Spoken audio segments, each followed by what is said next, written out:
Well, hey there.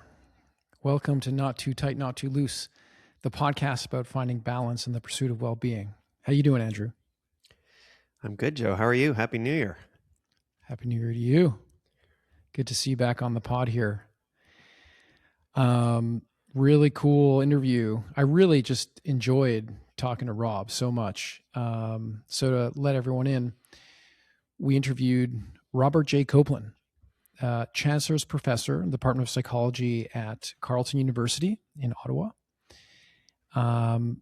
Many years doing research on really interesting topics, including solitude.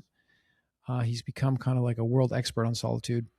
And this fall, he published a book called The Joy of Solitude, How to Reconnect with Yourself in an Overconnected World, published by Simon & Schuster. And so, yeah, just really appreciated the fresh take on solitude, right? And we get into like, what is your relationship to being alone? Mm-hmm. Do you feel lonely when you're alone? Maybe you don't get enough alone time. How has technology shaped your relationship with alone time? So all this cool stuff. What were your kind of impressions of that conversation? Yeah, well, first of all, it felt really timely, even though it's maybe a really old old concept. Yeah. The tension between having healthy alone time and solitude and then connection, it just feels like it's a conversation that's come up in so many different Yeah. contexts Yeah. in my life lately, and with friends and peers and in family, everyone juggling that question. And I thought it was really an insightful conversation where we unpack the difference between loneliness on the one hand and solitude on the other, and how being alone how either can be present when you are alone, and what that means. Yeah. Um, Interesting. We get into one of my favorite parts is this discussion of like the fact that time alone is something you need to build skill at. It's not something Mm-hmm. or for some people, it's not something we naturally do easily and enjoy it. And so there's this kind of like practice, Uh-huh. skill building dimension to it, which I found really fresh. And just the idea that we're all familiar with what it's like to feel lonely, but what is it like to feel like you're not getting enough alone time? We don't have as much of a clear sense of that. We don't even have a word for it. And so Rob introduced this Mm-hmm. notion of a loneliness into literature and is now Mm-hmm. sort of making its way into the real world. Thought that was really, really rich, really cool that he's doing that. Yeah, the skill building, to me, it came down to something to do with transitions, right? And just Mm-hmm. the pace at which we're constantly connected. Obviously, talk a lot about technology in the episode, but there's a point in the conversation where you talk about being so busy and so on the go, and being and looking forward to just like getting to have some quiet time on your couch and doing nothing, and then getting there and being like, I'm bored, or I think I talk too about um having that opportunity, having solitude, and just not knowing what to do with it, Yeah. right? And then even if there is enough connection, and there is a lack of healthy solitude in one's life, like actually transitioning to that point and then not really knowing how to take advantage of it. I thought Rob Kim brought some really interesting tips on how to think about that.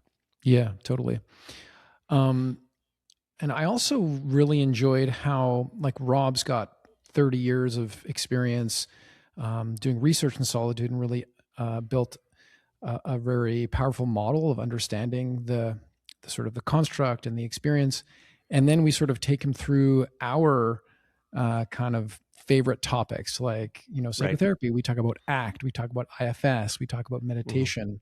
And so, yeah, kind of a not too tight, not too loose, uh, you know, kind of filter through his topic of research. He does have this interesting metaphor of the stage, where he Yeah. talks about how exhausting it can be to sort of like be on the stage all the time, and sort of performing or being in the world and having to sort of play different roles. And yeah, I think he appreciated when we brought the IFS lens into that, and this idea that, well, hold on a second. If there are different parts of you, do like playing different roles, right? And even extending kind of that sort of performative metaphor, right? Almost Shakespearean, right?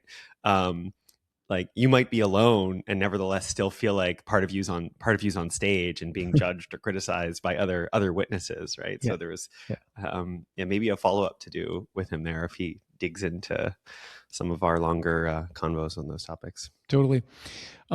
Speaking of which, this was a good long episode, like most of ours. Rob has been doing a lot of media and podcasts to promote his book. And he normally does like, the 5-minute radio spot or Right. the 25-minute podcast. And so it was great to get him, like push him a little further to get into some of like the more nuanced areas of the topic. And he pulls out tons of research, data and stuff. So yeah, overall, just super fun, super interesting. And it seemed like Rob enjoyed it.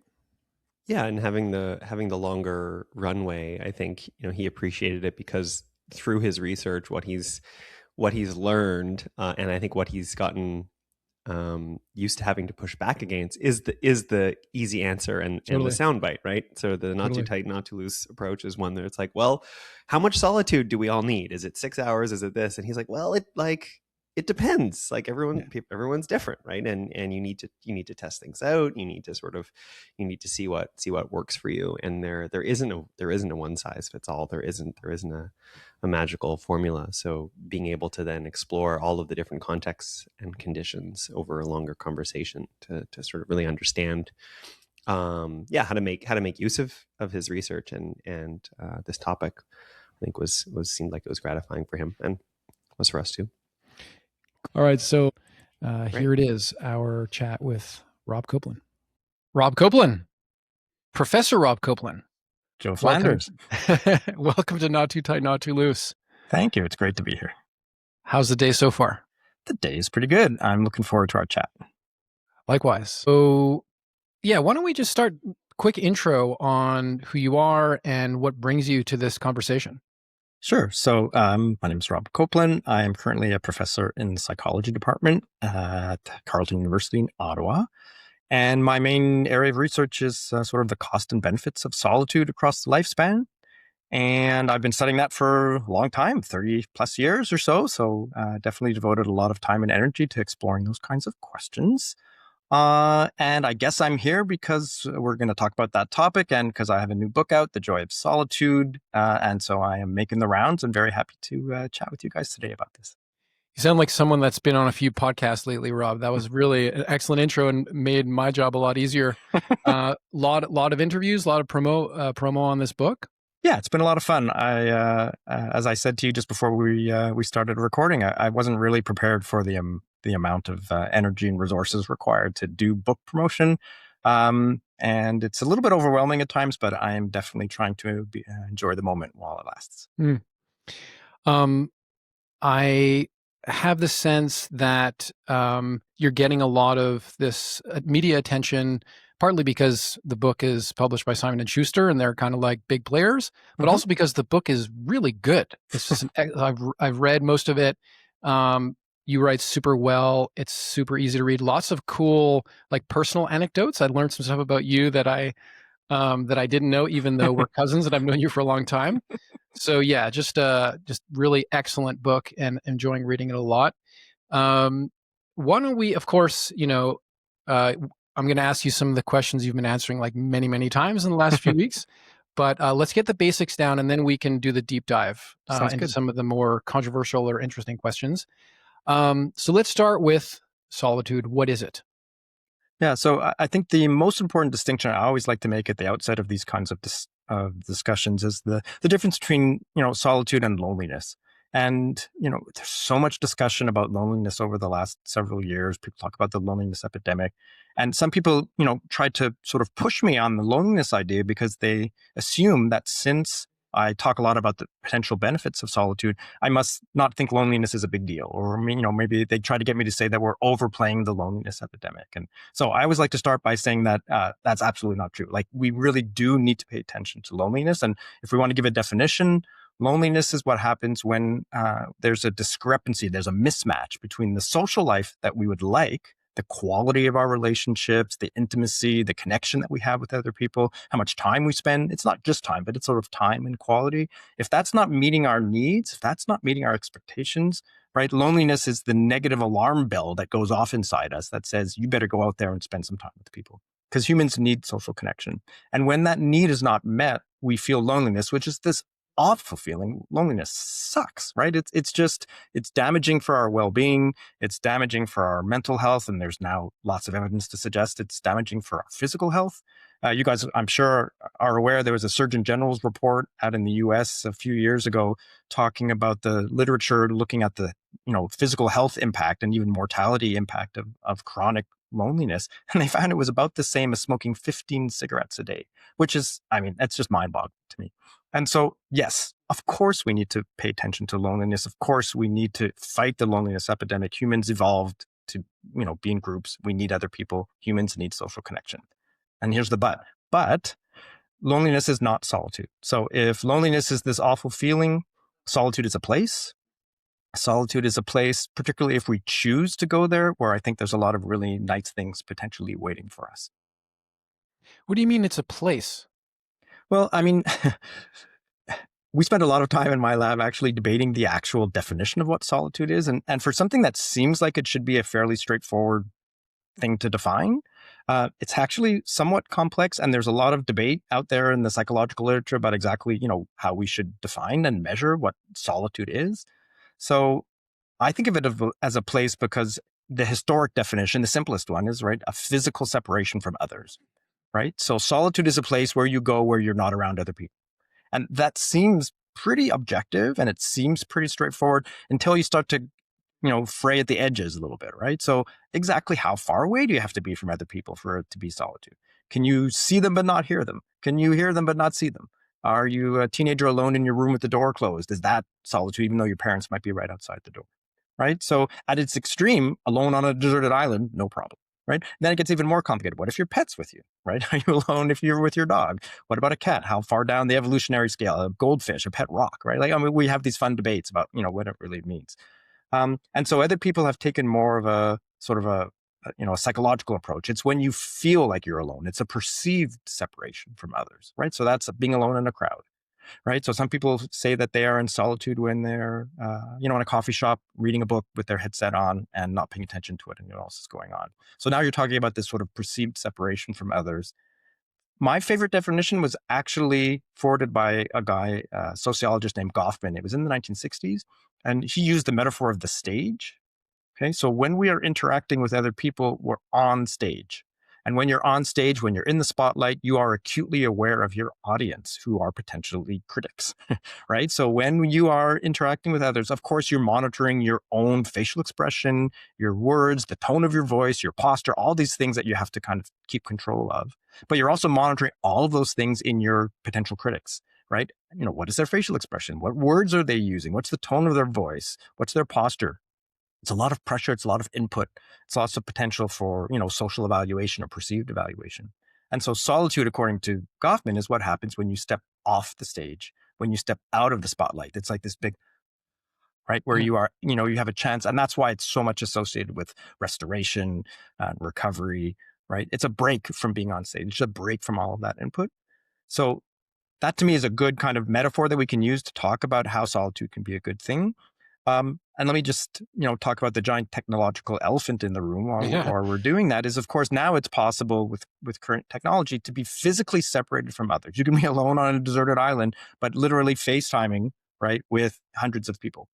And so that really clouds our definition, at least traditional definition of what solitude is, because how can you be off stage and out of the spotlight if you are, in a face-to-face screen conversation with people, or even if your phone has its alerts on, and you can be interrupted at any time and drawn back into that connection. So it really has made it a lot more complicated. Sorry, that was a long answer to a short question. I actually want to keep going. I feel like, tell me where this lands for you. I feel like loneliness has a negative valence to it, and solitude has potentially a positive valence, right? The Oh, joy of solitude. Is that not part of how you're using these words? yes, I would say, well, loneliness, of course, has a negative valence to it. And we actually did a study a few years ago before Elon Musk took over Twitter, and we could get access to tweets, where I worked with some guys at the National Research Council here in Ottawa, and we did like a language processing analysis of tweets that contain the word solitude versus loneliness. And we looked at the accompanying words in those tweets. And using a lot of voodoo magic, they were able to assign emotional valence to the words that were in the sentences that included either solitude or loneliness. And we found, not surprisingly, that when people included the word loneliness in a tweet, the rest of the words tended to be much more negatively valenced. And when they said solitude, it tended to be more positive. So I think people kind of understand that distinction. But I mean, they are linked, and they're linked for a reason, right? Unwanted solitude, the feeling that you have too much solitude, is very much likely to lead to loneliness. But you can feel lonely when you're around other people, right? Right. We've all had the experience. You go to a party, you're sipping on a drink in the corner. Maybe you don't know everybody so well. You're looking around. They're all having a great time. They're patting each other on the back. They're laughing at inside jokes. They seem to be so connected and intimate. And you don't feel a part of that, even though they're right there. You could leave that party feeling, more lonely than when you got there.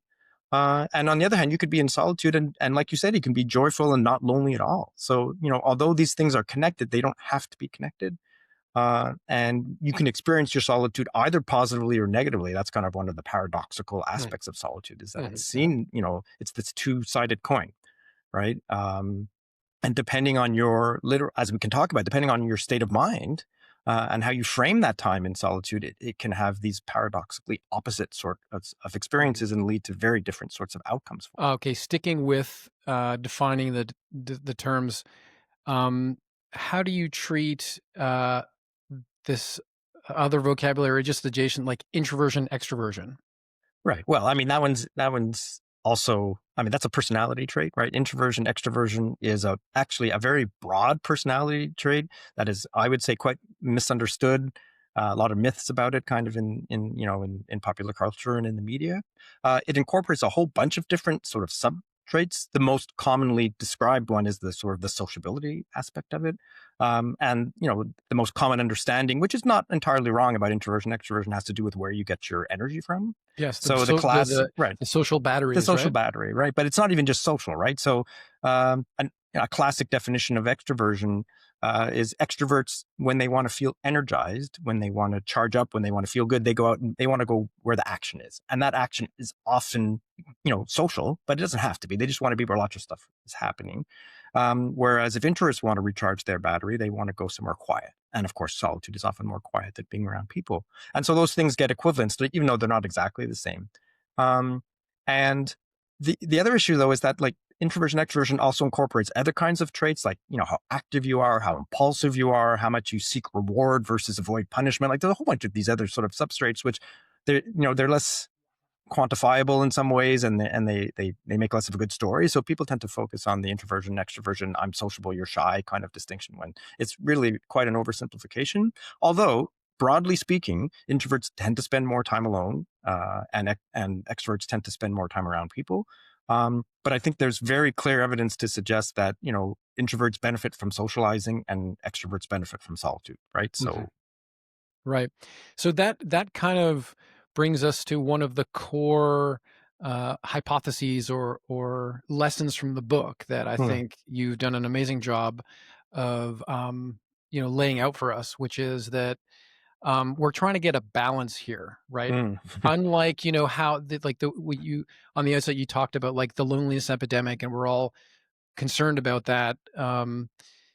We don't want to overdo it on the other side either, right? So and of course, this is what makes us such a great fit for this podcast. It's a not too tight, not too loose sort of framing. Exactly. So tell us about that. How you're framing that? Yeah, I got to say, it's the actual perfect podcast in terms of the theme and the title, right? Because as you guys, I'm sure, are aware, there's this idea of the Goldilocks hypothesis, right?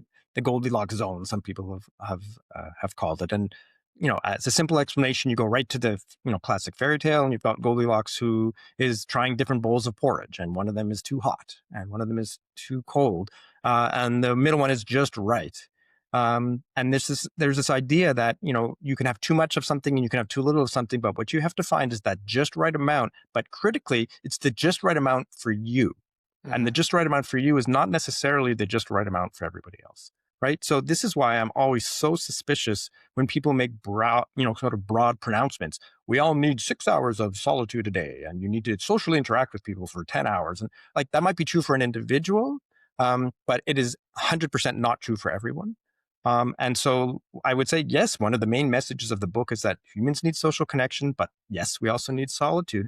And our job as individual humans is to find our own just right, perfect balance between the amount of time and the quality of time that we spend with others, which we need, and the amount of time and the quality of time that we spend alone, which we also need. And everyone is going to have a different just right combination, just right balance to kind of optimize their well-being. And there's pretty good research now to support that exact idea. And it's something that we have to make a little bit more explicit, right? Because most people just focus on the socializing side. And so what ends up happening is you're not aware of the balance. You might be out of balance and you might be feeling grumpy and stressed and not understand that it's because you're not getting enough alone time. And so we all need to find that balance, and then it needs to be okay for everybody's balance to be different, right? It needs to be okay to say, I would like some alone time now. And I mean, there's pretty good evidence to suggest that even spending good time alone helps your social relationships, right? Which is another kind of neat kind of thing that you wouldn't necessarily expect. Good quality alone time actually makes you experience your subsequent social interactions more positively, right? So you can imagine, a romantic couple who, one of them is very extroverted and loves spending time together and always wants to spend time alone with people. And the other person maybe enjoys their solitude a little bit more and needs it a little bit more. It should be fine for that person to say, hey, honey, I love you. We spend a lot of really nice time together. We have a great relationship. I'm going to go spend some time by myself right now for a few hours. And that should be okay. And it doesn't mean I don't love you. It doesn't mean that we don't have a good relationship. And here's the good news. If you let me do that, when I come back later, it's going to be better for both of us. Like this is a win-win. There's a nice return on investment for letting me invest in a little bit of me time that will help our relationship later. You've introduced, so most people are familiar with the feeling of not having enough connection or social time, like it's loneliness or whatever. Yes. It's not quite as obvious to everybody. There isn't the same vocabulary and the same kind of internal sense when we're not getting enough alone time. Yes. And you've contributed a new word, a new construct into the ecosystem here. I actually don't know, is it a loneliness or a loneliness? But tell me how to pronounce it and then tell us what it is. Yeah, so it's called aloneliness. Your first attempt was pretty good. Yeah, so a few years ago, a couple of years before the pandemic, we started looking in, talking about our lab about this idea that, everybody talks about the discrepancy in our social lives that I just talked about before. That's what loneliness is. But is it possible we can have a discrepancy in our solitary lives, right? Like what if the quality and the quantity of your alone time is not living up to your needs? Like it's one thing not to meet your need to belong. That's loneliness. But what if you're not meeting your need for solitude? Is it possible that could also make you feel bad? And then so when we started looking into it, not only had people not really studied that particular phenomena, but as you said, there wasn't even a word in the English language to describe it. And so we created one, and we kind of, made it the mirror image of loneliness as this, this mismatch, the discrepancy in your desired and actual solitary lives. And so we called it aloneliness. And then we set up to sort of measure, develop a measure for it and then do a whole bunch of studies. And the short answer is, yes, this is a thing. And when you don't get enough alone time, you feel grumpy, you feel stressed, it can make you feel sad, it can make you feel angry. It makes you feel distressed in some of the same ways that loneliness does. Obviously, we haven't studied it to anywhere near the same degree, but it does make us feel bad. And so the one message I would say is this is a real thing. Monitor this in yourself because you might be feeling stressed and not really understand why. So we wanted to give it a word so that at least people could acknowledge that it's a thing. And then something super interesting started to happen is that other people, took hold of this idea and started researching it in ways that I hadn't even thought about, right? So I talked about romantic couples. So these researchers in the US who, and this is a great study, they were interested in feelings of loneliness among members of a romantic couple. Okay, so they studied couples, and what they found is that for people who were feeling more lonely, if one member of the couple wanted more alone time and didn't get it, they tended to sort of blame their romantic partner. But the way that they tested this was super cool. They used a virtual voodoo doll. Okay, so they showed the participants, each member of the couple, a picture of like a voodoo doll, an animated voodoo doll on their screen. And they said to them, okay, so this is a voodoo doll. It represents your romantic partner. Over here in the corner, you've got pins. I would like you to, click and slide over and poke it with as many pins to represent how you're feeling about your romantic partner right now. And this is like an indirect assessment, right? It's, kind of having fun, but to sort of measure anger or even kind of like aggression towards your romantic partner. I don't know how they got ethics, but they did. Anyway, so what they found is that if the member of the romantic partner that was feeling more lonely, wanting more solitude, was more likely to put more pins in their romantic partner, right? Wow. So they were sort of like, so that was kind of cool. I would have never sort of thought of that. And then there's just recently this group of psychology, organizational psychologists in Japan. They were interested in loneliness in the workplace, and they measured it in mid-level managers. Okay. And what they found is that when managers were feeling more lonely, it predicted harsher interactions with their employees. So they were pissed off at something else, but they were taking it out on their employees, right? So just so cool to see this kind of permeate into the world and people using the idea in a way that, it wasn't necessarily originally thought of, and finding these creative and interesting ways to expand our understanding. But it sort of makes sense, right? And the last one I'll mention is there was a recent study in the UK looking at what might be the kind of experience that would promote the most loneliness. Not surprisingly, young parents, particularly moms. I was just about to go there. Absolutely. Right? Where you have, it's just you've lost control, right? And let me just say one last thing about this. One of the somewhat surprising findings we found, and now others have too, is that you can feel lonely and lonely at the same time. Wow. Because it's all about the quality of your and the control and the autonomy that you have over your time, right? So imagine a young parent of 3 young kids, and you're at work all day, you're harried, you're stressed, you're around other people, but it's not high quality interaction. So you're surrounded by people, you come home, it's not intimate, so you feel lonely, right? But then, and you've got some alone time at the house, but you're house cleaning, or you're picking up after kids, or you're doing other kinds of chores, or you're doing bills, or whatever it is that you have to do. You're working at home. It's not high quality, recharging me time. And so because you have so little autonomy and control over your time, you're dissatisfied with both of those spheres of your well-being, right? So I have no idea what that's like. I don't know what you're talking about. Right. So you can feel lonely, and so that must really suck, right? That combination of it, and that's just like stress is just overwhelming you, and it helps us understand a little bit about how life dissatisfaction can be shown in sort of different, even opposite kinds of domains when you are missing that control, when you're missing that balance. It's I wonder, and we can punt this if we're skipping ahead, but if there's a quality to the actual solitude that has to do with the skill, with the capacity to actually leverage that time, because I can imagine a lot of people, might have the conditions that you're talking about. They have the solitude, or they have let's just call it the alone time and not qualify it as loneliness or solitude yet. Good. Yeah. And they also have the control over it. Maybe they don't have a bunch of the responsibilities, but they don't know how to actually leverage it. Yeah. So, and can we explore that a little bit? Because I can imagine a whole bunch of people.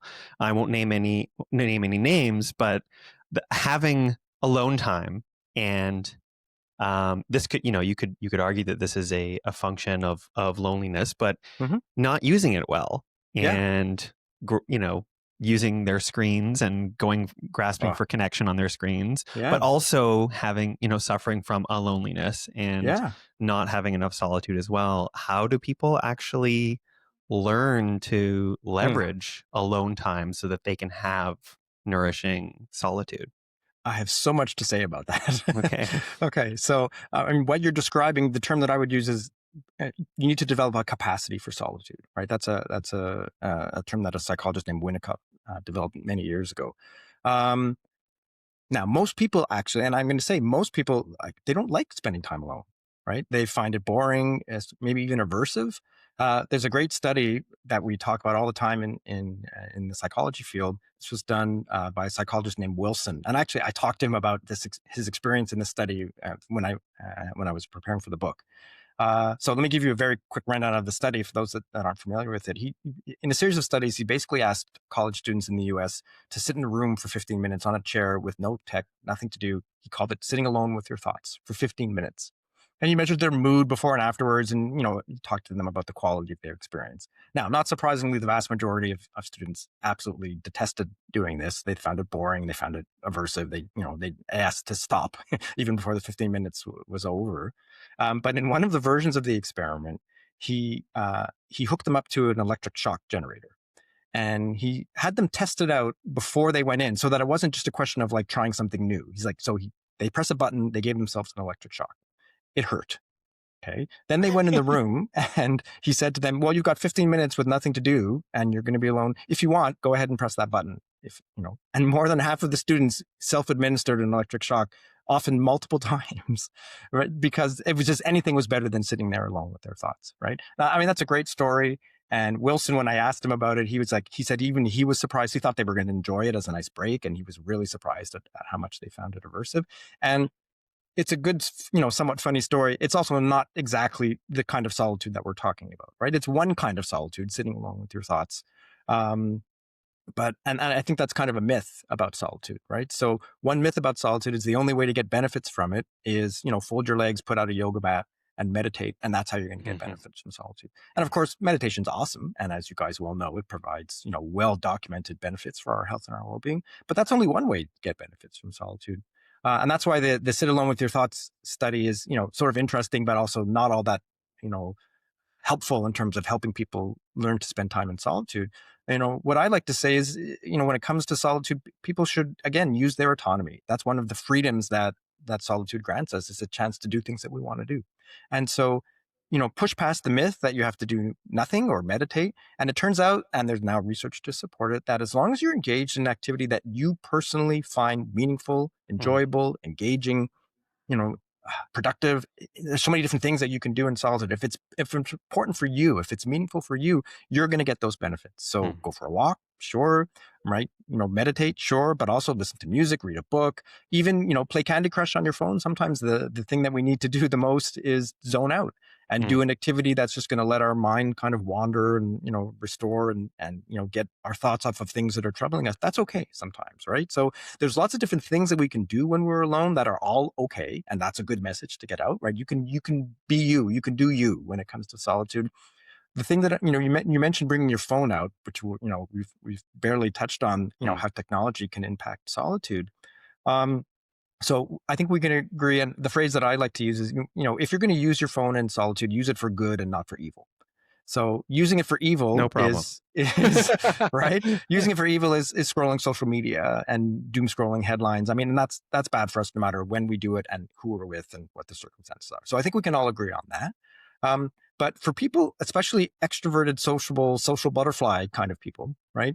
You even said it before, they will go on their phone and they will try desperately to connect with someone, right? They will text, they'll FaceTime, they'll try to, comment on something.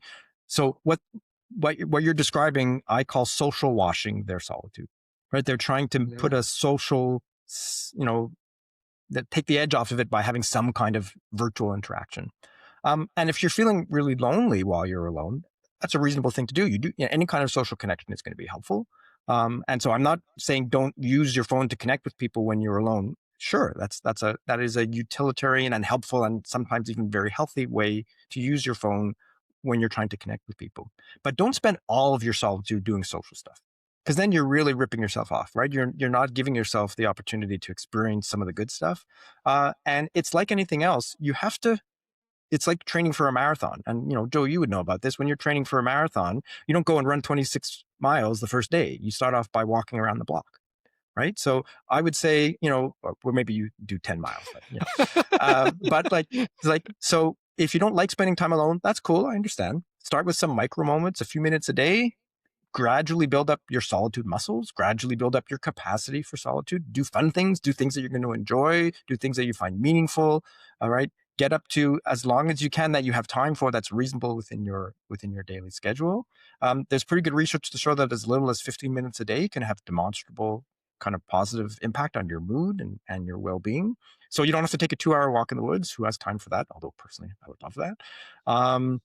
And so I think there are, there are ways of doing it. And I realize this is a long answer, but I'll say one more thing. It turns out it's not that hard to kind of flip the script about solitude. So in these series of studies where people were spending 15 minutes alone with their thoughts and hating it, it's not actually that hard to improve their experience. And it's actually so easy. It sounds like it's kind of made up. And in some of the studies, they just said to them literally, when you're alone, think happy thoughts, right? And so if they were just given the simple instruction to try to think happy thoughts when they were alone, it improved their experience of solitude. In another condition, they just read a paragraph about the benefits of solitude and then spent their time alone. And that also helped, right? So your podcast listeners now, next time they go spend some time alone, are going to feel better because they're learning about some of the benefits. But it's really like, so we think of solitude, a lot of people do, as a punishment, right? Like if your toddler is messing around and not listening to you, off they go to timeout.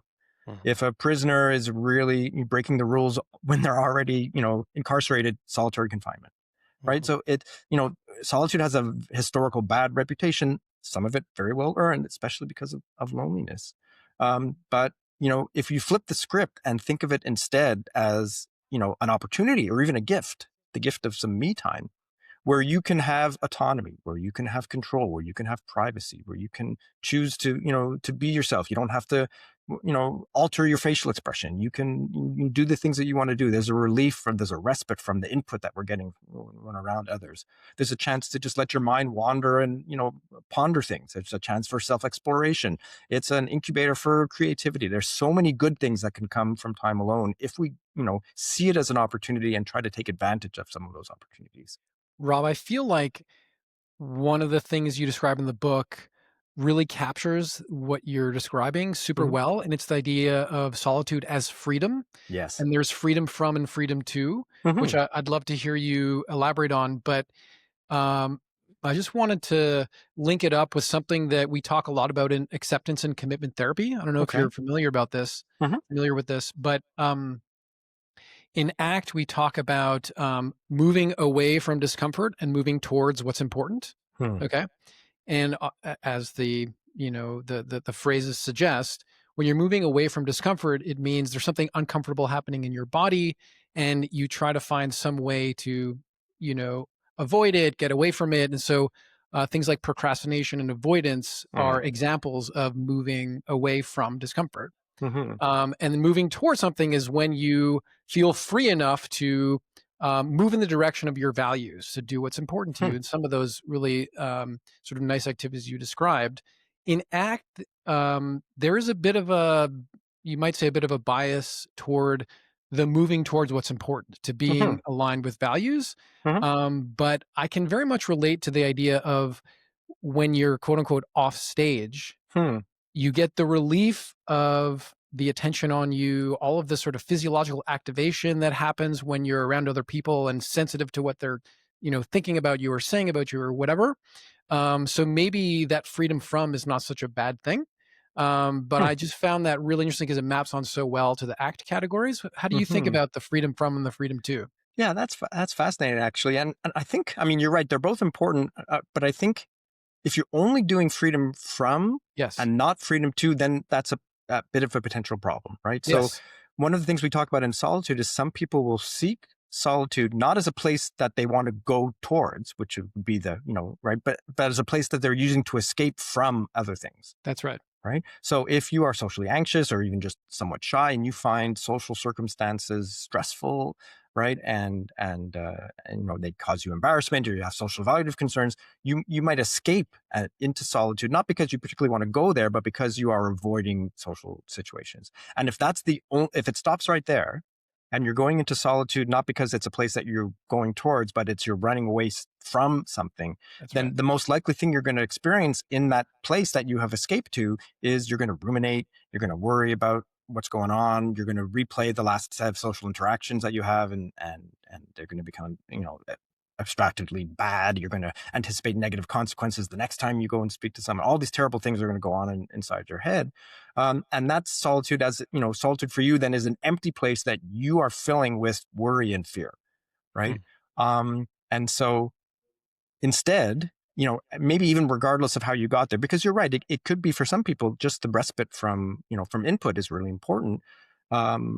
a great story, and actually, my cousin Alex was the one who gave me this metaphor. So I'll give her the personal citation because I tell the story in the book.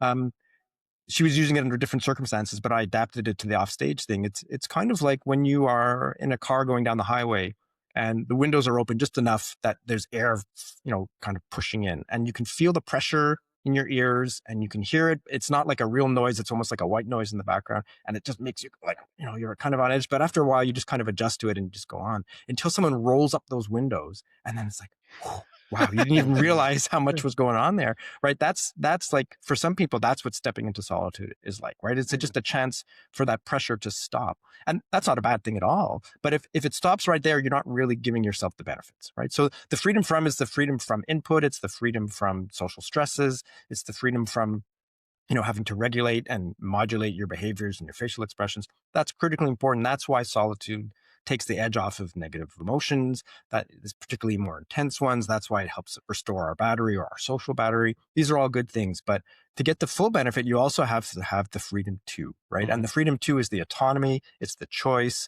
It's the ability to do intrinsically, personally meaningful, motivated kinds of activities. It's a chance for self-exploration. It's a chance to get to know yourself. In knowing ourselves helps us know others, right? Being in a better relationship with yourself is how we get to have better relationships with other people, right? There's so many, things that we can do when we give ourselves the opportunity and the autonomy to do so, that if you're just doing the get away from the uncomfortable stuff, you're missing out on a good chunk of the positive stuff.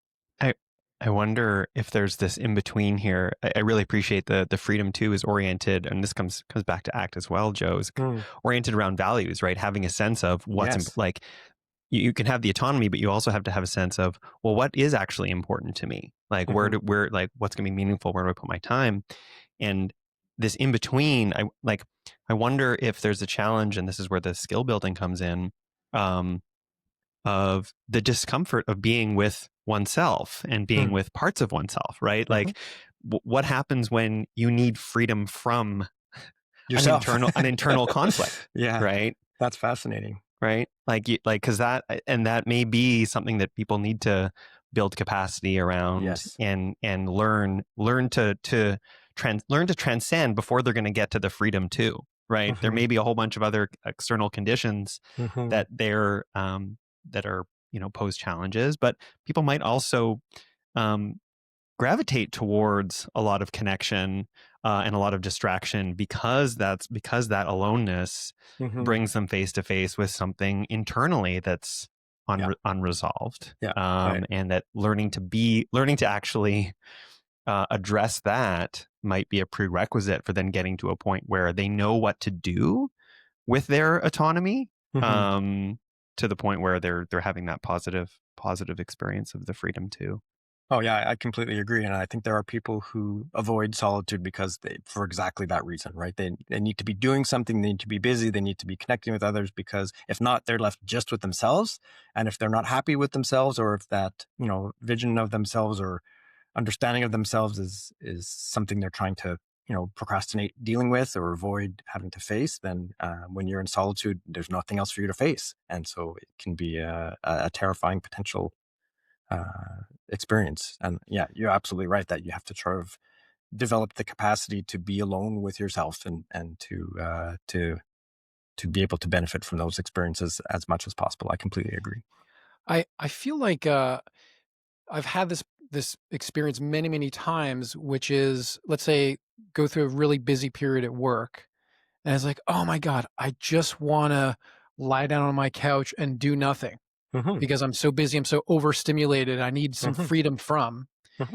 And then I get to the end of the busy patch and I lie down on my couch. I'm like, this is boring. Like, okay, I'm not overstimulated, but what, and so over the years, I've learned to just try to, I think it's this capacity thing. It's just to try to have something online, right? Sometimes I'll keep a to-do list of things that I'm excited to do once I feel less overstimulated. Or I think to your point about reframing it, it's like, oh, I finally have an opportunity to play the guitar, call that person I've been meaning to catch up with, meditate, listen to music. But if you don't have those things online, you don't have these activities that you can sort of turn to in those moments, that sometimes the freedom from can just be kind of boring and unsatisfying. Yeah, that's true. But boredom is the gateway to creativity. So I think it's okay to be bored sometimes, right? And this is certainly something, you're a parent, Joe, you understand, like this is a capacity we have to try to engender and promote in our kids. Yeah. Because especially these days when it's so easy for them to be entertained at the swipe of a screen, they never get to be bored, which means they never have to figure out stuff and they never have to think outside of the box to be creative, to entertain themselves. And I think there's a real danger of solitude becoming a lost skill in our kids, and Yes. it serves such important functions at different ages, and we have to be really careful not to see it disappear. So let's do the technology thing here. I feel like we've been Hmm. walking around a little bit, but I'd love to get your um, your take on this. Hmm. Said you've been studying this for 30 years, right? So you've seen a lot. I don't know if we'll have time to also cover what you learned from the COVID period, which is also a really interesting moment in Hmm. this field of research. But definitely, social media and the mobile revolution has Hmm. probably changed completely how people experience solitude and the research you've done. And I know that you've claimed to be an expert on AI. So I'd like you to explain to us what AI is going to do on solitude. I'm kidding, obviously, Yeah. but yeah, what's it like been studying this thing over these crazy technological revolutions? Yeah, and it's really, like I said, it's really made us kind of have to re-examine even, what solitude means. And I think it's an existential threat to solitude. Technology like this is really, I talk about it in kids, like we'll see it go away. Like it's possible if you are, technology will get to the point where you will never be able to be off stage and you'll never, Right. able to be alone. And I find that terrifying. And Why? also, well, I mean, because then if you can never be off stage, then like is that going to take a strain on everybody's nervous system? Some people more than others, to the point where we're all going to just end up super stressed because we never get that break. Like that's, and then it raises all these completely, like, who would have thought? We did a study with adolescents where, first of all, we just asked them what they did the most when they were alone. We asked them just write out in open-ended questions their most common solitary activities. Of course, they were all tech-based. The most common ones anyway. And some of them even wrote things like, oh, when I'm alone, I FaceTime with my friends. And so, like, for them, solitude was not even being alone. It was virtually engaging with others. And we did a series of studies where we asked them to kind of imagine themselves in different situations: alone in your room with no tech, alone in your room when you're texting, alone when you're just watching videos, alone when you are FaceTiming, like just to kind of see how they parsed their own, and then we said, are you alone? Are you in solitude? And it turns out that at least adolescents today, they have almost like this very nuanced, like there are degrees of solitude. Like, for historically, it's like you're Mm, alone or you're not. But now it really depends on like the level of virtual social connection that you have, like whether or not it's synchronous or not synchronous, whether or not, there's a visual component to it or a verbal component to it or not. And then super interestingly, like their personality traits also played a role here. Okay, so if they were the type of adolescents who enjoyed spending time alone, almost any kind of technology they perceived as interfering with their solitude, and they didn't like that. So they preferred, mostly having their phone off. Okay, if they were shy, if they were sort of like somewhat socially anxious about interacting with others, they wanted sort of a middle ground. So if there was no technology, then they were going to ruminate. If there was too much technology, like they were FaceTiming, that activated all of their social evaluative concerns, right? Because they had to worry about what they looked like and answering in real time and things like that. So what their perfect kind of solitude was maybe texting or commenting on things, because it was asynchronous, so they could think about how they wanted to reply. They didn't have to worry about what they'd look like. They could, recompose their text message a few times before they sent it out. And that's when they felt the most content, when they were alone. So I mean, it adds all these nuances to mm. our understanding. And I was joking about how are you alone if you're with your pet? But now we have to ask ourselves: are you alone if you are like having a chat with a generative AI chatbot? Is that Yes. like that's answering you in real time? Does that count? Like it's. I mean, the questions are endless, honestly, at Yeah. this point. I learned something recently. I'd love to get your take on it. Um, remember I interviewed Jean Twenge Yeah. a few years ago, who was one of the first people to study empirically the impact of smartphones on Hmm. adolescent mental health. Yeah. She has amazing work.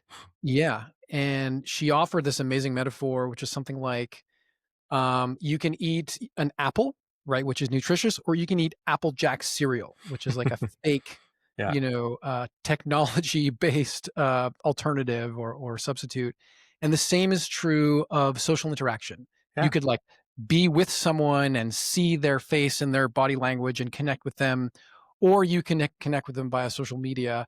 That's the social media one being the much less nutritious alternative, Right. right? Yeah. Um, and so, and then this new piece that came online for me is this idea that um, when you're lonely, uh, when you're alone or you're lonely, that's a signal your body is giving that you need to actually up your energy output Yes. to reach out and connect with other people, because your body's telling you you need some of that nourishment. Hmm. Okay.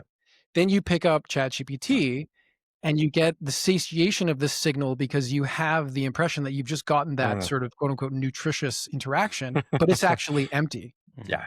Or is it? What's your take on that? Yeah. So, I mean, I've heard that called social snacking, I think is one of the Exactly. Yeah, yeah, terms yeah. that people have used. I mean, it's such an interesting debate, right? So, because again, I just, we have to be careful not to be too proscriptive about everything when it comes Yeah. to this, Yeah. Mhm. because sometimes these kinds of socially connective technologies can be wonderful, right? So if you are, if you are, a parent of young kids and their grandparents live in a different city, then your kids are going to develop a relationship, on FaceTime. With their grand, that's how they're going to have the majority of their interactions with them, and if they didn't, they wouldn't see them to anywhere near the same degree, and that's wonderful, right? Or if you are, someone with very specific characteristics or socially vulnerable, or you have very specific tastes, and or anything that makes you different, and you live in a tiny little community where there's not a lot of other people like you, but you're able to reach out onto this huge wide web of people and connect with other people who are like you in other places of the world and form deep and intimate relationships with them that you would never have had the opportunity to. That's also good, right? So there Mhm. are definitely, I mean, and that's the good side of all of this, Mhm. right? But again, if it becomes a replacement, right? If you're using this instead of, time with actual people, real face-to-face conversations, touch, right? The kinds of Mhm. things that humans need to satisfy that need to belong, then that's a problem. If it's being used, when there's nothing else available, then it can be potentially a good thing. If it's being used to strengthen already existing real relationships, then that's potentially a good thing.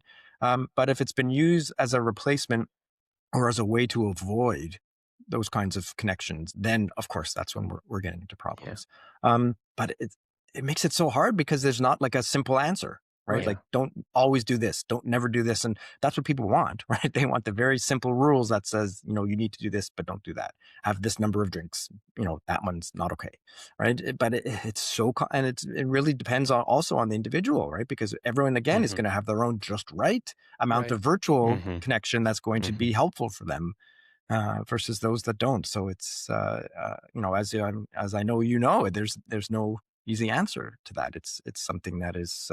I mean, it's been a debate for a long time, and I'm glad that to hear that we're at least starting to move away from the no screens for this or this number of hours on screen today. Like now, people are getting much more interested in what's happening on the screen and what's Yeah. happening Mhm. within the broader context of the person's life. I think this element of you said touch, and Joe, when you were talking about Jean Twenge's work, I was also reminded of Julie Holland's work in the great book she wrote a few years ago called Good Chemistry, where she talks about, it's a book about connection, and talks about this kind of social snacking element. Hmm. This is also the foundation for addiction, right? When you have a certain need and you have something that's sort of fulfilling that need, but not really, and you get a taste of it and you're actually depleted and you're going back for more, you're going back for more, you're going back for more. And I think this is very Mhm. much what we see with the screens a Mhm. lot of the time. And Julie makes a point of saying that we have needs for touch, we have needs for just like the in-person exchange, right? Mhm. There's so much else that goes on that can't be mediated by a screen. But I also Rob, really really appreciate this, and this is very much kind of ethos of the podcast, and I think the work that some of the work that Joe and I do, where it's like every situation, every person's different. Like what's going to help someone, and what's going to be kind of like a harm reduction approach to getting them into a sweet spot where they can actually feel connected enough that they can build capacity or learn to cultivate their solitude. It's going to be different for one person to another based on their, developmental history, their actual, the nature of their relationships. So it's complex. Sorry, I was going to say, I think it's also important for people to know that humans are really not very good at predicting how they're going to feel in social situations.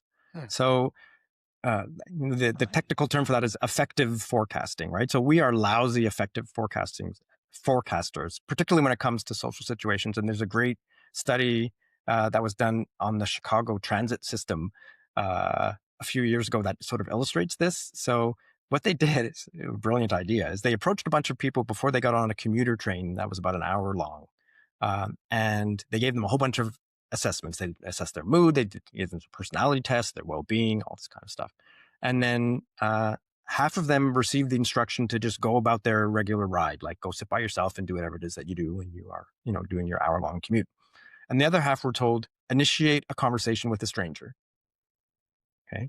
And all of them were asked to anticipate, how they thought that was going to go. And not surprisingly, the vast majority of people were not at all interested in initiating conversation with a stranger. And they thought it was going to be not that fun. And it was, in fact, some of them thought it was going to be very socially anxious making or, kind of a pain in the butt and et cetera.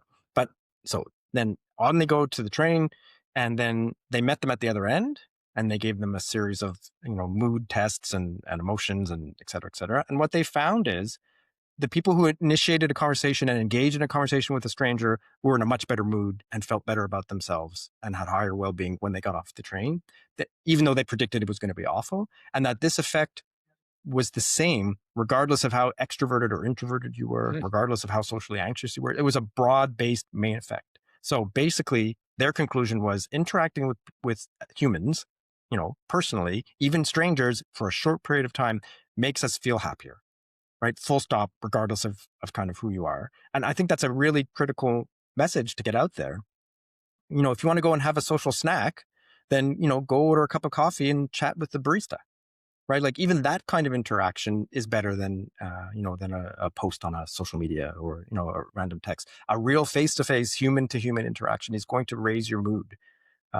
And if you don't have someone around who you can have a deep and intimate connection, of course we need that too. If you want to do a social snack, at least make it a social snack with a real human that's going to fulfill at least some of your need to belong.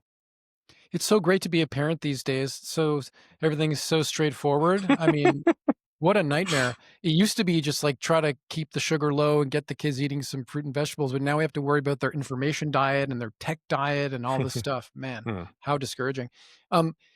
I just want to capture one, if we can just, one idea that we've been again sort of dancing around. You said that the rise of these technologies and possibly especially AI threatens to make solitude extinct, right? That's what you said.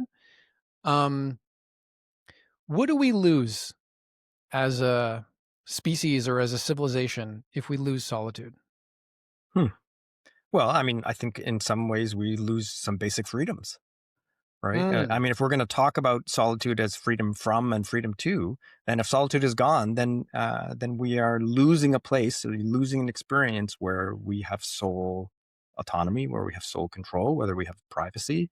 And I think, and we will, that means we'll never meet our need for solitude. And people talk about the need to belong, of course, which is, evolutionary and critically important, but several historical researchers have also talked about the need for solitude.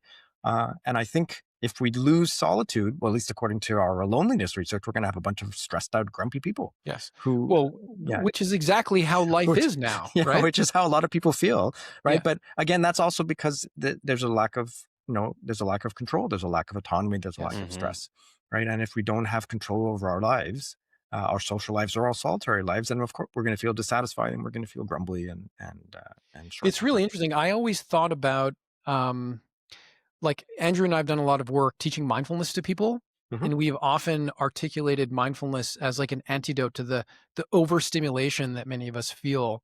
Mm-hmm. But I really like this additional layer, which is like a lack of freedom, right? And Mm-hmm. of course, Andrew, maybe I should let you make this Buddhist point about freedom. But Horrible, we horrible freedom. no. The fact Sorry, I think that there's a Simpsons reference, not a Buddhist one, but go right. ahead. It's better. The idea that meditation, which is typically done in solitude, Mm-hmm. is a practice that brings you toward freedom, right? Mm-hmm. Freedom from suffering. Mm-hmm. And I think it's a similar kind of intention, right? Where you're no longer being buffeted about by the slings and arrows of outrageous fortune, but you have some kind of grounding in Mm-hmm. your own kind of in your own nervous system. Mm-hmm. But I think the same is true of our social lives, that we can. It's important to have the freedom from freedom to. So Mm-hmm. yeah, that's a really nice layer. I appreciate that. Mm-hmm. Don't you think that if you are a skilled at mindfulness, you should be able to be a mindful practitioner also when you're around other people? Well, it's a great thing, because it's very hard to meditate without a community. Yeah. Well, I was going to say, because there's a lot of meditation classes, people meditate in Exactly. groups, right? Exactly. So it's an interesting, again, which is great. So for some people are going to want to meditate in groups, others are going to want to do it alone. That's why, like, people used to talk about meditation as a benefit of solitude, but it's not really specific to solitude, right? That's right. So it's. Sorry, Andrew, you were going to say something?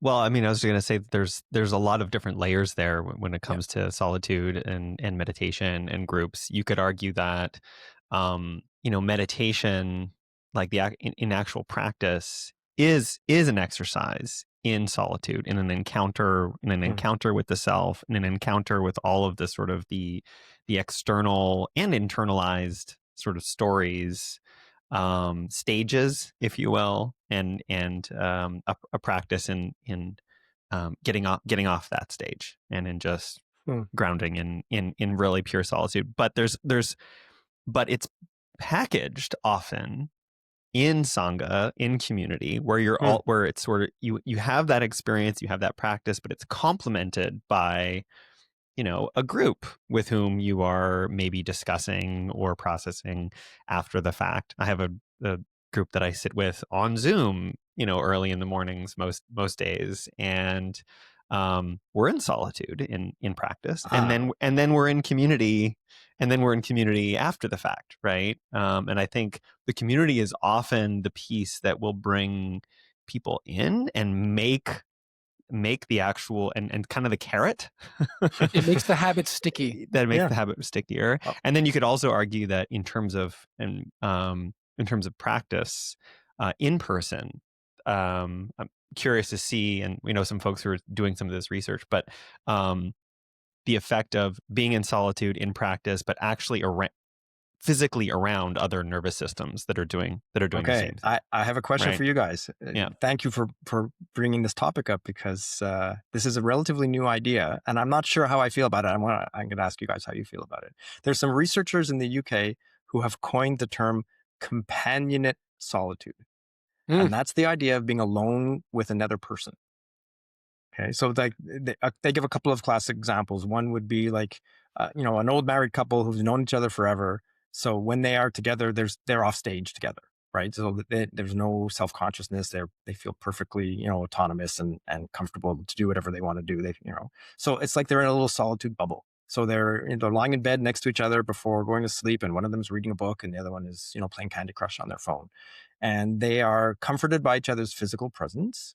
But there's no expectation for social interaction. There's no expectation that they're going to modulate or change their behavior in any way because the other person is there. So that they're getting all the benefits, potentially, is the argument, all the benefits of solitude, with still having the comforted, physical presence of someone else. Another example would be like, two people fishing, spending 3 hours on a boat in the middle of Lac Nantel, and not talking to each other because you can't scare the fish. And they're each having their own very personal experience in nature and thinking and reflecting, but they are, in the physical presence of each other. What do you think about that idea? Meditation retreat, same thing. It sounds a lot like the developmental idea of parallel play. Yeah. And so what's the question? That So, well, definitely do you seems think like a thing. is that like does that ring true to you? Do you think like can you imagine? I guess you guys would probably want to ask me this, but I'm going to turn the tables now. Can you imagine like aspects of solitude that you wouldn't be able to reap the benefits from, experience in the same way, freedoms that you couldn't get under that specific type of solitude? It- um, I don't know. Like, you're the person that holds the expertise around like the definition of solitude and what it is and what it Hmm. isn't. So, technically, if you are literally next to another person or you saw it. So, with this sort of semantic question aside, I definitely think that in somehow our nervous systems are picking up the presence of another nervous system next to Hmm. us. Of course. I think actually like Porges here, this idea of like neuroception, Yeah. right? And I wonder, this might be maybe a personal bias, but I wonder if like that feeling of attachment safety you get Yeah. with your partner of 30 years, but in a quiet, in a solitude like state, if that's like the most nourishing and healthiest way to do solitude, or if there's something really special about that kind of experience. Hmm. Yeah, what I would wonder. So I can certainly see a lot of good benefits coming, and for some people, again, we talk about different, strokes for different folks. So for some people, that might be the optimal way for them to get some of the benefits that solitude has to offer. But I guess what I would want to know is, well, what happens if you're spending some time alone without that person? Mhm. Right? So are you, as Andrew was saying before, incapable of spending time in true solitude because you need that other person as a buffer against the feeling of emptiness that you get when you're just alone with yourself? Now, if you're perfectly capable of spending time also completely by yourself, and that's healthy and good for you, and then you can also get this experience with this other person, that seems like the best of both worlds. But again, I would be worried that it's a replacement, sort of like the tech argument, right? That if the only kind of solitude you can get is with this other person, then I'm less sure. I just feel like there's something special about sharing solitude with somebody else. Yes, it's a very intimate thing. Yeah, and kind of unique in the sense like each Hmm. person is having something special happening, and then they can connect about it after. Yeah. Maybe it's just another experience in a distribution, but I actually really like that kind of thing. Hmm. I'm not sure it is. I'm not sure I would call it solitude, but I wouldn't Hmm. necessarily call it being with someone else Hmm. either. Like Hmm. to me, what comes to mind is this idea of a system that has that capacity for solitude, that is regulated, that also knows how to be in relationship, and then can just kind of again be in this parallel play that Hmm. weaves in and out of it. Right. At that point, this sense, maybe this is a Buddhist orientation too, this idea that we're these discrete Right. solid selves, or not, kind of starts to melt away, right? Yeah, when you talk about parallel play, I mean, I'm a developmental psychologist by training, so its original understanding, it's the most common form of play in preschoolers and kindergarten kids because they don't have the capacity to maintain long social exchanges with others. But it eventually comes to be seen as more of a transitional phase, right? So you would, be playing by yourself, and then you'd go play next to someone, and eventually that would be a gateway into social connection, right? Hmm. And then if things break down a little bit, then you'll be next to each other, next to but not with. But then kind of transition back and forth. But it's not meant as an end state. Mm, And so maybe I think that's what Andrew was maybe alluding to, is that like if that's your end state, that's not necessarily a goal, right? Like it's right. nice to be able to exist there as a comfortable transitional state in between true solitude and true social connection. But I don't know that you would want to make that the optimal state of your relationship. Is that what you were? Sorry, I don't mean to put words in your mouth, but Yeah, yeah, yeah. yeah. Um, I want to just push us a little further into speculation here. There's a really interesting kind of controversy or question that comes out, I think, a lot out of like the psychotherapy literature. And it's this idea of, I think, for example, of Sue Johnson, who you might know from Auto Rob. She's a Hmm. famous, I'm talking about the Hmm. founder of emotionally focused couples therapy. Hmm. Um, I interviewed her for my podcast a few years ago, and her thing was like, oh, if you're in distress or you're dysregulated, it's ridiculous to think that one's capacity for self-regulation can even come close to the power of co-regulation, Hmm. right? So, again, we're talking in a specific context, right? This is like Right. Within a couple. somebody with a couple, Yeah. or just if someone's dysregulated, right? Mm-hmm. Is solitude the best Hmm. context for that person? But it Hmm. just comes back to this idea of social animals, the presence of another nervous system, getting attachment safety, super, super important and helpful.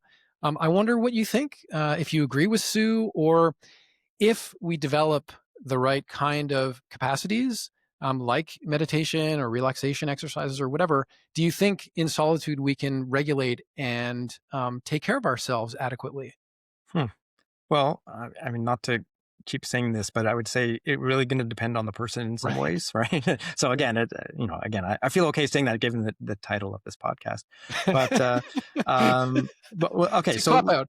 right. Well, no, but now let me go out on a limb a little bit. So one thing that we know about solitude, one of the first kind of demonstrable, repetitive, well validated, quote unquote benefits of solitude, is as a mood regulator. Okay, but it's a Yeah. very specific kind of mood regulation. Okay, so some researchers in the UK coined the term a deactivation effect. And what solitude tends to do is it doesn't change the valence of our mood, so it doesn't make us feel more positive or more negative, but it changes the intensity of our mood. It takes the edge off. Okay, so Except if you're ruminating and worrying. well, but okay. Generally speaking, when we put people in solitude, right? And of course, now, I mean, but you can co-ruminate too, so that's not necessarily right. That's not necessarily solitude's fault. But but as a general rule, and of course, you're right. Some people will, they will fill the emptiness of solitude with more worry. But generally speaking, if you measure people's momentary mood before they enter solitude, during solitude, and after they leave solitude, it reduces the intensity of the mood. So if they are like hyper, it calms them down, right? If they're exuberant, it just makes them happy, right? If they are angry, it just makes them, less grumpy, but still not necessarily in a better mood, but it takes the intensity off of their emotion, right? So that's a type of emotion regulation, but it's not flipping your mood from positive to negative, from negative to positive, which I know you were just talking about before. So that's something that, that's sort of a starting point. Hmm. Um, and you're right that co-regulation can be super helpful if it's with the right person, if it's under Right. the right circumstances, right? Right. Because again, you can exacerbate each other's emotion dysregulation, and it becomes a vicious degenerative cycle. That's what co-rumination is, right? Right. And so in theory, and as a general principle, if you've got a good attachment with this person and they are well equipped to deal with your dysregulation and they can help you calm down. And there's lots of examples, I'm sure, of of people who have close relationships, or one of them or both of them, if called upon, although I'll bet that's rare, where both people can equally calm the other person down and help them regulate their emotions. In some cases they're going to be trying to help in making it worse. And so I just, again, I'm wary about someone saying, always do this, Mhm. and this is always better, because there's right. Like, I'll give you the parenting example, right? So I don't know about your parenting advice that you got, Joe, and how close you were to the Ferber approach. Do you know what I'm talking about when I talk about Yeah. right? So Ferber was this great idea, the psychologist, who said basically, you've got to let your kids cry it out. And if Yeah. they cry it out, then they will learn to regulate and they will cry less. And he went so far as to say, I guarantee that this works on every kid. Yeah. Yeah. Right. Which, what a disaster to say that. And of course, as a general principle, it tended to work reasonably well. And there was research to suggest that it worked well, but there are still some kids that like, you want to make me cry, I'm going to show you crying. And it didn't work. Right. And so like, humans are so complex. Why would we ever think that the same thing works the same way for everybody? Yep. Right. I mean, it's a gross overassumption that has potentially damaging impact on maybe even a small proportion of people. But like, why would we ever think that we all want the same thing and need exactly the same thing? My kids definitely need different things. Right. Although that could partly be related to some of the approach we took with each of them in their early Yeah. development. I Yeah. won't disclose Well, which parents was don't believe which, but in temperament till they have their second kid. There's a really nice metaphor that I use a lot in my therapy practice, which tries to thread the needle here, which is to say, well, fundamentally, this is, an attachment-based therapeutic approach called internal family systems therapy. And the idea is that, you know, even being in solitude or being alone with our thoughts, we're actually um, able to detect and be in communication with multiple selves or multiple Mm-hmm. subpersonalities. And so even when you're in solitude, you're still sort of connecting with different parts of yourself, Yes. and that you can actually ultimately become your own co-regulator. You can become your own attachment figure, Mm-hmm. or you can have a part that is helping to regulate another part. So does that count as solitude? This is Again, I'm not sure, this is but what I was alluding to before, Yeah, Joe, that's about fascinating. Yeah. yeah. There's in that kind of in that frame, the stage doesn't disappear Right. when right. you're alone Oh, yeah, interesting. necessarily, Yeah. right? There's still a stage because Right. there's other parts of you that Our Yeah. own are worst still critic. looking or they are scrutinizing or Yeah. this is the inner critic, right? Mm-hmm. You I mean you use the critic as the sort of the extension of the analogy of the stage, right? Mm-hmm. It's like, okay, get off stage, but what happens if you're alone and then there's an inner critic? There's still that experience of being Totally. exposed, so you can't have Yeah. solitude. And I Mm-hmm. think that's why it comes back to that, like transitioning from being with others and that the potential exhaustion of that, and getting to the point where you have the autonomy and the freedom to, Yes. it might require moving through that gate where you're like, Right. okay, well, who else is here? Totally. But Who else do I need to sort of like um how do we make some kind of some inner peace there so that we can actually enjoy and then mm-hmm. Yep. have a sense of what's important to us and what we actually want to do for Mm-hmm. when we I, have some alone time. I think all of this is sometimes made worse just by sort of the still remaining stigma associated with choosing to spend time alone, like which we haven't really talked too much about, right? So I mean, we talked about solitude having a bad reputation, and again for good reason. But it's still, even though it's become more acceptable to choose to spend time alone, there's still like the words that we use to describe people who enjoy solitude: a loner, right? A hermit, right? Like they're still have a negative tinge to them. There's still a stigma about, going to eat alone in a restaurant or going alone to a movie. And people still say, oh, I have to wash my hair, I can't go out tonight. When what they should really be able to say is, I would like to put on my fuzzy socks and read a book in front of the fire because I Yeah. would like to spend a little time alone. Like you shouldn't have to lie, right? It should be perfectly okay to say that, right? You shouldn't worry so much about, FOMO, right? You should want JOMO, like the joy of missing out. That Yeah. should be something we should celebrate as much as, I just think we still have a long way to go, even though we're starting to understand that solitude is a good thing and is a needed thing. I think we have to shift the societal view a lot more before people can really feel comfortable doing that. Rob, I'm aware that you're the solitude expert and I'm not, and I'm about to challenge you on something. So just bear with me for a second. You got it. I I wonder if part of the stigma or part of the sort of negative judgment is the sense that sometimes people are choosing solitude as a form of avoidance, right? Mm-hmm. It's the freedom from. Yeah. And it's like, what do you mean you're going to go home and watch Survivor?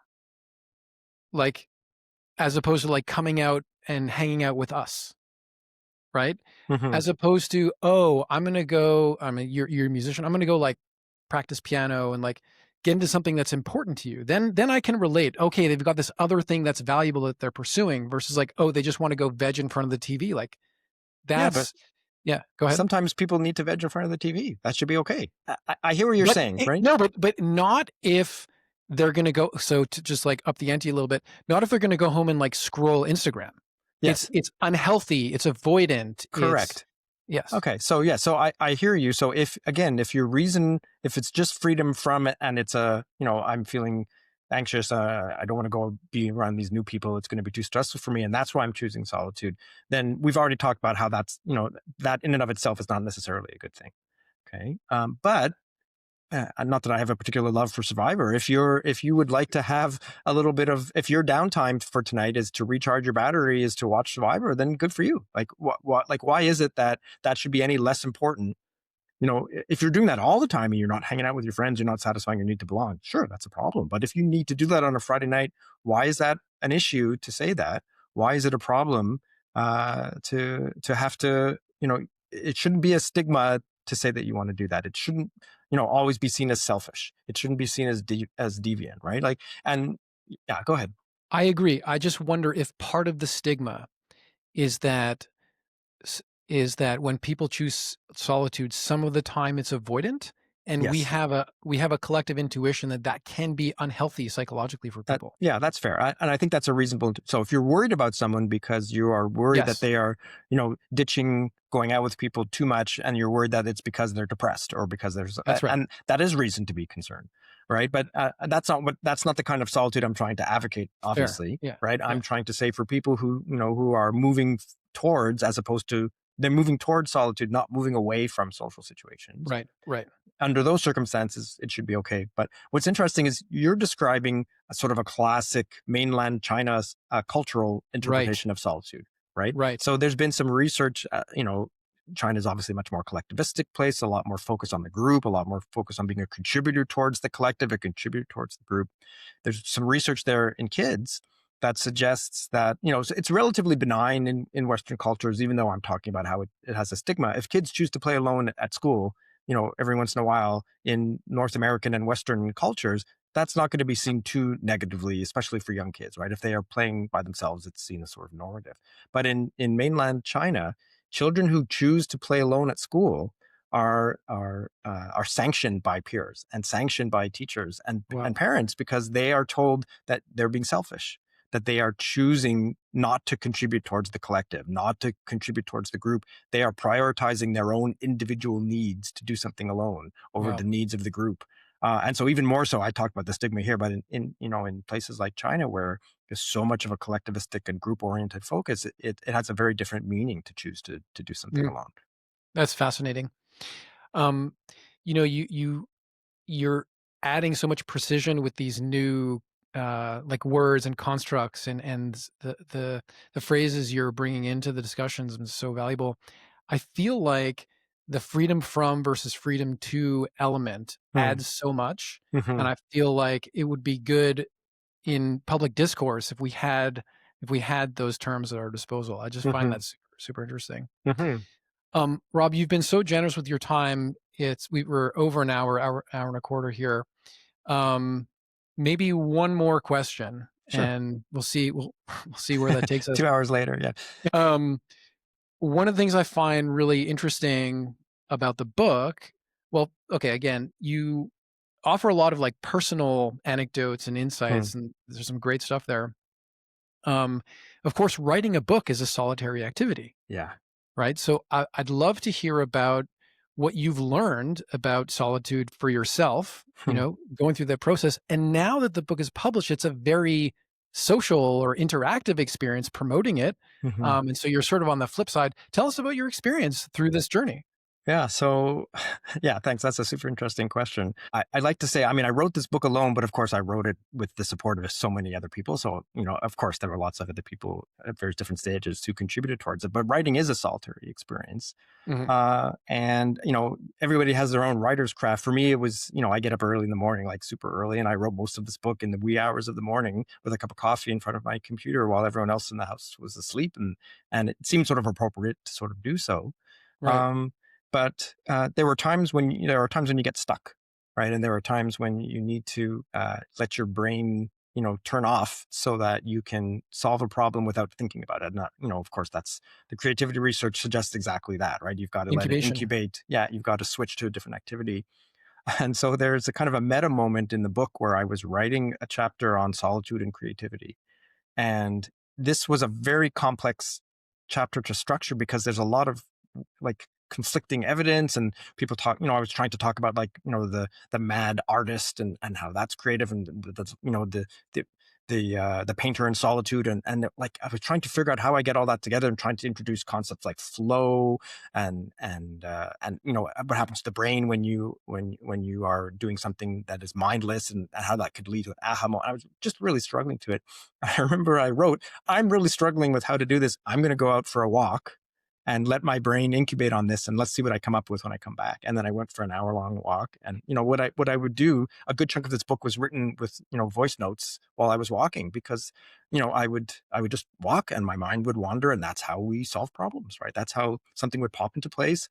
And then I would make a note, and then I came back and wrote the book. I'm back. This is how I'm going to do it. And so it was kind of a weird sort of like writing process meeting the book, where I was trying to use the advice that I was eventually going to give them on myself to try to solve a problem in terms of how to structure, of all things, the chapter on solitude and creativity. So that was quite a fascinating sort of experience.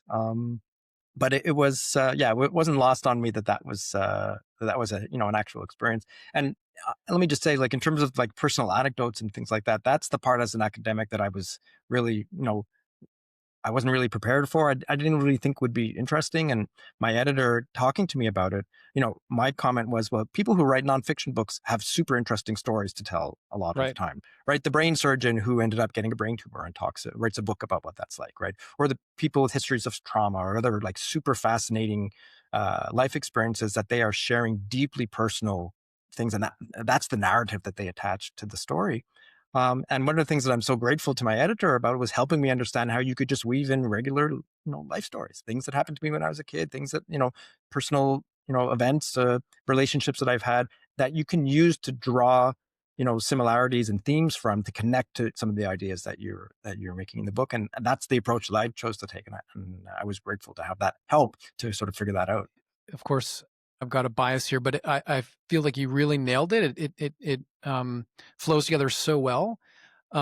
It also occurs to me in hearing you talk about it that even in these moments of solitude, you are in dialogue with yourself, or you're in Mm. connection with yourself, right? You have to Hmm. go and like make voice notes to yourself about Yeah. how you're going to deal with it. So it's still Yeah. a kind of, I don't know about social, but it's still a Yeah. kind of interpersonal experience, or Yeah. intrapersonal experience or Yeah. something. I don't know if Hmm. there's something there we could It's a expand on more in the Socratic next episode. conversation with yourself, right? Yeah. Yeah. Yeah. Hmm. Um, and then what about this new phase where you're in a much more out there, talking to people, promoting the book? Yeah. Are you suffering from a loneliness? It's, so I consider myself, I'm not particularly socially anxious, so I don't particularly get nervous or self-conscious about, coming on and talking to you guys or things like that. But the older I get, I find the more social interactions exhaust me. Mm. And so I've definitely had to monitor my social battery, as the phrase goes, to make sure that I give myself enough time to recover, so that when it comes time to doing this kind of chatting, which I love doing, and I find very satisfying and meaningful, and it's great to connect with people, and it's great to talk about this kind of stuff. I love that we had a chance to really sink our teeth into some of the details.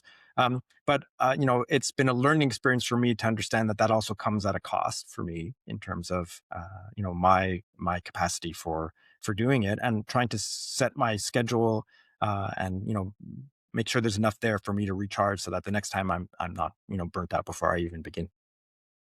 So what do you do with your solitude time to get, when you have freedom from and freedom to, what do you do? Yeah. Oh, I'm a walker. That's my primary that thing. And In and I'm nature. yeah, and lucky enough to be able to walk in nature, and then you get the best of everything, right? Because being in nature is, there's so many advantages. Being alone or with others, just being in that natural environment, in terms of its own restorative effects. And to me, the best way to do that is by yourself. And I mean, sometimes I'll listen to music. And sometimes I'll just let my mind wander, and I'll come up with ideas and stuff, and then I'll make a voice note to remember. But most of the time, I'm just walking and taking in the surroundings, and it has the added benefit of it's good for you.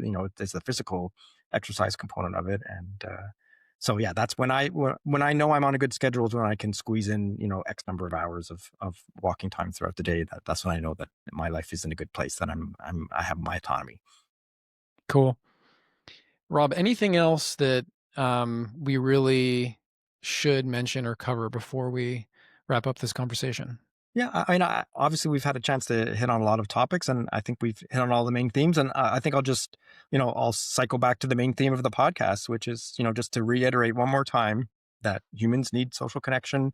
Humans also need solitude. And if we are trying to optimize our own well-being, we all have to find our own personal, just right balance between those two things. And that is what is going to allow us to feel satisfied, to feel happy, and to ultimately have good relationships with ourselves and with others. So what is that balance again? It's like 65%, 35%. Right, exactly. Yeah. For everybody? For everybody. Yeah, now everyone's going to go in and say, oh, he said it was 65%. Okay. Thanks, guys. My loneliness tracking app is telling me that I'm 5% over. Thank you, guys. This was really enjoyable. I had a great time. Thanks, Rob. Yeah. Yeah, same. All right. Good luck with the book, and talk to you soon. Thank Hey, birthday coming up. I think it's Monday. That's right. Yeah. You're finally turning 40. Did I get that right? 35. 35. Right. You've been studying solitude for 30 years? Yeah. Since I was 5 years old. That's right. Happy birthday. Thank you, Joe.